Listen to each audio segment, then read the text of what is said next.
Web 3.0 என்ன, இதுக்கும் black செயினுக்கும் என்ன ரிலேஷன்ஷிப்? நிறைய பேர் வந்து பிளாக் செயினுடைய ரோட் மேப் கேட்டீங்க.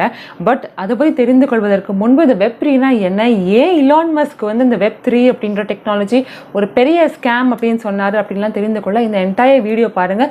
இஃப் யூ ஆர் வாட்சிங் me for the first time, என்னுடைய பேர் ஐஸ்வர்யா ரங்கன். இது போன்ற பல முக்கியமான தலைப்புகளில் உங்கள் வாழ்க்கையை மேம்படுத்த நாம் பேசிக்கொண்டே வருகிறோம். So take a minute to subscribe to the channel and hit on the bell button. Blockchain development அப்படின்றது ஒரு நீஷ் ஸ்கில்லாக இருக்குது. Because not a lot of people are still involved in this.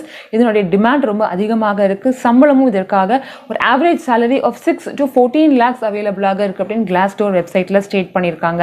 நீங்க நிறைய பேர் இந்த பிளாக் செயின் டெவலப்மெண்ட் எப்படி நான் இனிஷியேட் பண்ணணும், இதுக்காக ஏதாச்சும் ஒரு பூட் கேம்ப் இருக்கா, இல்லை வெப்சைட் ஏதாவது இருக்கா, நான் எப்படி படிக்கணும் அப்படின்னு கேட்கறதுக்காகவே ரைசன் அவர்கள் Solidity and BNB chain development boot camp வழங்குறாங்க. இதோட மெயின் ஹைலைட் பாயிண்டே பார்த்தீங்கன்னா இந்த boot camp free.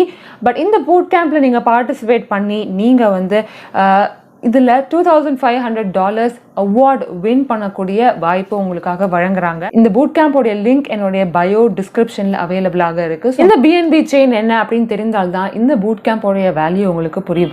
PNB chain அப்படின்னா ஒன்றும் இல்லைங்க, இந்த ஒரு டிஸ்ட்ரிபியூட்டட் பிளாட்ஃபார்ம். இந்த பிளாட்ஃபார்ம் பயன்படுத்தி தான் எல்லா டெவலப்பர்ஸும் இந்த டி ஆப்ஸை வந்து உருவாக்குவாங்க. ஸோ இந்த பூட் கேம்ப் மூலியமாக உங்களுக்கு எப்படி ஸ்மார்ட் கான்ட்ராக்ட் கிரியேட் பண்ணணும், எப்படி இந்த வேரியபிள்ஸ்லாம் கிரியேட் பண்ணணும், இந்த ஸ்ட்ரக்ஸ்லாம் எப்படி யூஸ் பண்ணணும் அப்படின்ற என்டையர் விஷயங்களும் சொல்லிக் கொடுக்க போறாங்க. எண்ட் ஆஃப் திஸ் நீங்க ஃபைனல் ப்ராஜெக்டை சப்மிட் பண்ணும்பொழுது உங்களுக்கு $2,500 வர்த் அவார்ட் ப்ரைஸஸும் வின் பண்ண ஆப்பர்ச்சுனிட்டி அவைலபிளாக இருக்கு. So without any further delay இந்த பூட் கேம்புக்கான லிங்க் டிஸ்கிரிப்ஷனில் இருக்கு. செக் அவுட் பண்ணி பாருங்க. டெஃபினட்டாக உங்களுக்கு யூஸ்ஃபுல்லாக இருக்கும். வெப் 3 பற்றி தெரிந்து கொள்ளணும் அப்படின்னா அதுக்கு முன்னாடி இருக்கிற 2 வெர்ஷன்ஸ் வெப் 1.0 அண்ட் வெப் 2.0 பற்றி நமக்கு தெரிந்து கொள்ளணும். வெப் 1.0 ஃபர்ஸ்ட் பார்க்கும்போது நம்ம இப்போ பயன்படுத்தக்கூடிய கூகுள் குரோம் மாதிரியோ இல்லை இப்போ இருக்கக்கூடிய யூசர் இன்டர்ஃபேஸ்லாம் கிடையாது. அது வந்து ஒரு ஸ்டாட்டிக் பேஜாக தான் இருந்துச்சு. அதாச்சும் நீங்கள் என்ன கேட்குறீங்களோ அதுக்கான ஆன்சர் தான் கிடைக்கும். நீங்கள் கேட்கக்கூடிய ஆன்சருக்கும் அதோட ரெஸ்பான்ஸுக்கும் பெருசாக யூசர் இன்டர்ஃபேஸ் அதோட எக்ஸ்பீரியன்ஸ்லாம் அவ்வளோ இவால்வ்டாக இல்லை இப்போ இருக்கக்கூடிய வகையில். பேசிக்காக எப்படி இருந்துச்சுன்னா இன்டர்நெட் அப்படின்ற ஒரு அந்த எக்ஸ்பீரியன்ஸே வந்து ஒரு கம்யூனிகேஷன் டூல் தான். ஆனால் அது சொல்லக்கூடிய இன்ஃபர்மேஷன் நம்ம கன்சியூம் தான் பண்ண முடியுமே தவிர நமக்கு அதுக்கு பேஸ் பண்ணி நம்ம கேட்கக்கூடிய கொஸ்டின்ஸுக்கு அதுக்கு ஆன்சர் பண்ண ஒவ்வொரு வெப்சைட் ஒவ்வொரு ஆப் நீங்கள் யூஸ் பண்ணக்கூடிய ஒவ்வொரு சோர்ஸுமே பார்த்தீங்கன்னா ஒரு விஷயம் அதோடைய கண்டென்ட் வந்து நீங்கள் கொடுக்கக்கூடிய கான்டென்ட்டாக இருக்கும். ஃபார் எக்ஸாம்பிள் நீங்கள் ஃபேஸ்புக் அப்படின்ற ஒரு பிளாட்ஃபார்ம் இருக்குன்னா அதனுடைய கண்டென்ட் எங்கேருந்து வருது, நம்ம மக்கள் யூசர்ஸ் அப்லோட் பண்ணக்கூடிய ஒவ்வொரு விஷயம் தான் ஸ்ட்ரீம் ஆகி கொண்டே இருக்கு. அதே இன்னொரு முக்கியமான விஷயம், இந்த ஒவ்வொரு பிளாட்ஃபார்மும் அந்த பிளாட்ஃபார்மை பயன்படுத்தக்கூடிய நபர்களுடைய இன்ஃபர்மேஷனையும் கலெக்ட் பண்ணி வச்சுப்பாங்க. ஃபார் எக்ஸாம்பிள் நீங்கள் வந்து கூகுளோடைய அக்கௌண்ட் கிரியேட் பண்ணியிருக்கீங்க அப்படின்னா அந்த கூகுளில் அக்கௌண்ட்டை ஆக்சஸ் பண்ணுவதற்காக நீங்கள் ஒரு யூசர் ஐடி பாஸ்வேர்டு வச்சுருப்பீங்க. அதே மாதிரி யூடியூபுக்கு அந்த அக்கௌண்ட்டை நீங்கள் பயன்படுத்துவீங்க. அந்த மாதிரி நெட்ஃப்ளிக்ஸுக்கு ஒரு தனி யூசர் ஐடி பாஸ்வேர்டு வச்சுருப்பீங்க. ட்விட்டருக்கு ஒரு அக்கௌண்ட் தனியாக வச்சுருப்பீங்க.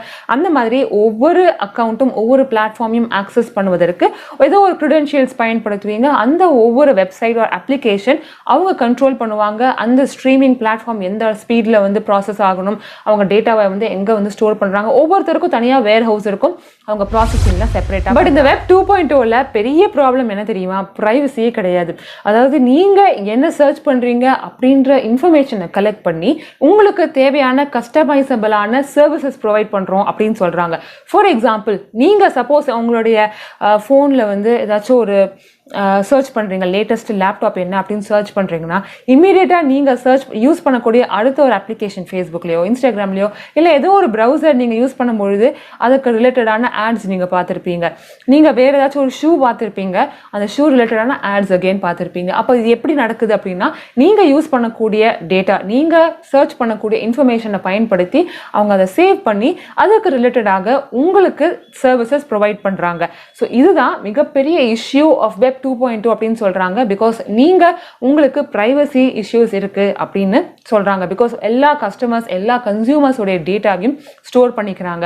இது நாட் ஜஸ்ட் நம்ம இப்போ எக்ஸாம்பிள் கொடுத்த மாதிரி ஷூவோ லேப்டாப்போ கிடையாது. பட் நம்ம பயன்படுத்தக்கூடிய அன்றாட விஷயங்கள், நீங்க இன்காக்னிட்டோ மோட்ல பயன்படுத்தக்கூடிய விஷயங்கள், நீங்க பார்க்கக்கூடாதுன்னு இரேஸ் பண்ணக்கூடிய டேட்டா எல்லாமே உங்களுக்கு வேணா அந்த ப்ரௌசர்ல கிளியர் ஆகிருக்குமே தவிர பட் ஆக்சுவலா அந்த ரிக்வெஸ்ட் அப்படியே தான் இருக்கும். இந்த privacy problem of web 2.0 overcome பண்ணதான் வெப் 3.0 அப்படின்ற அடுத்த இது ட்ரை பண்ணுறாங்க. இதை அவங்க பிளாக் செயின் டெக்னாலஜி பயன்படுத்தி உங்களுக்கு உங்களுடைய கான்டென்ட்டோடைய என்டையர் ப்ரைவசி உங்களுக்கு வழங்குறாங்க.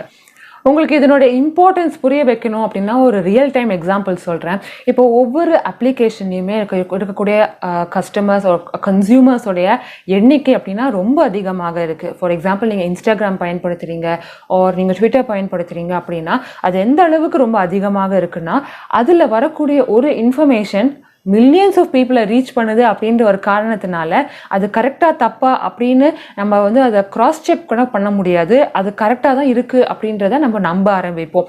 ஸோ அது எந்த அளவுக்கு பவர்ஃபுல் அப்படின்னா ஒரு இன்ஃபர்மேஷனை வந்து மாஸ் பீப்புளுக்கு ஸ்ப்ரெட் பண்ணும். ஸோ நிறைய விஷயங்களில் அது பொலிட்டிக்கலி சைட் பண்ணக்கூடிய வகையில் கூட அது யூஸ் ஆகுது அப்படின்னு கன்சிடர் பண்ணுறாங்க.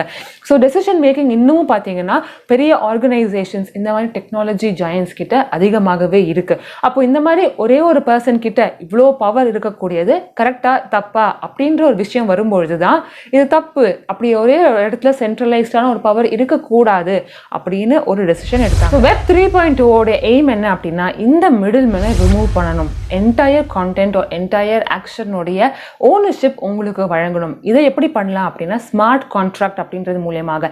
நீங்கள் ஆல்ரெடி என்னுடைய பிளாக் செயின் டெவலப்மெண்ட்டோடைய ரோட் மேப் பார்த்துருந்தீங்கன்னா ஆல்ரெடி இது ஸ்மார்ட் கான்ட்ராக்ட்னா என்ன, ஒவ்வொரு step of blockchain development என்ன அப்படின்னு ஒரு ஓவர் வியூ கொடுத்துருப்பேன்.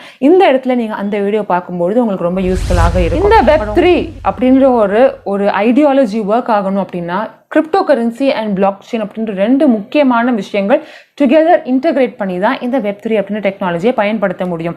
இந்த Web3 அப்படின்றது ரொம்ப இனிஷியல் ஸ்டேஜில் தான் இப்போ இருக்குது. இன்னும் நம்ம ரியல் டைம் யூசேஜுக்கு இன்னும் வரல.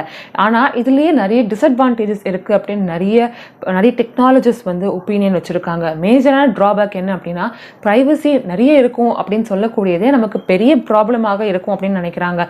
ஃபார் எக்ஸாம்பிள் இப்போ ஆன்லைன் கிரைம்ஸ் எவ்வளோ நடந்தாலும் at some point of time ஏதோ ஒரு பேக்ரவுண்டை வச்சு சோர்ஸ் வச்சு நம்ம ஐடென்டிஃபை பண்ணி அதுக்கான ப்ராப்பர் ஜஸ்டிஸ் நம்மளால வழங்க முடியுது, either from the criminal department or by the police department. But இப்போ இந்த மாதிரி ஒரு Web3 பிளாட்ஃபார்ம் மூலியமாக எந்த ஒரு விஷயமுமே வந்து அனானமஸாக இருக்கும் பொழுது அதற்கான சோர்ஸும் தெரியாது, பேக்ரவுண்டும் தெரியாது. அப்போ கிரைம் ரேட்ஸ் இன்க்ரீஸ் ஆகக்கூடிய வகையில் அதிகரித்து கொண்டே யூசர்ஸோடைய ப்ரைவசி ஆர் இன்ஃபர்மேஷனை வந்து சேவ் பண்ணுறாங்க, ஸ்டோர் பண்ணுறாங்க அப்படின்னு நிறைய கேசஸ்லாம் நடக்கும் பொழுது விவாதங்கள் நிறைய நடந்துச்சு. அதற்காக CEO மார்க் ஜக்கர்பர்க் வந்து ஆன்சரபிளாக இருந்தாங்க. அப்போது இந்த Web 3.0 நடக்கக்கூடிய ப்ராப்ளம்ஸ் ஆர் கிரைம்ஸ் ஆர் இஷ்யூஸுக்கு யார் ஆன்சரபிளாக இருப்பாங்க? Because there is no just one CEO. In detail இந்த டாப்பிக்கை பற்றி உங்களுக்கு மேலும் விவரங்கள் வேணும் அப்படின்னா டெஃபினட்டாக அந்தந்த டேர்ம்ஸ் என்னென்ன விஷயங்கள் வேணும் அப்படின்னு கீழே கமெண்ட்ஸில் போடுங்க. இன் டீட்டெயில் இந்த டாப்பிக்கை பற்றி நம்ம மேலும் டிஸ்கஸ் பண்ணலாம். இந்த வீடியோ பிடித்திருந்தால் மறக்காம like, share and subscribe, and until I meet you all in another brand new video, take care, stay safe, bye bye and happy reading மக்களே.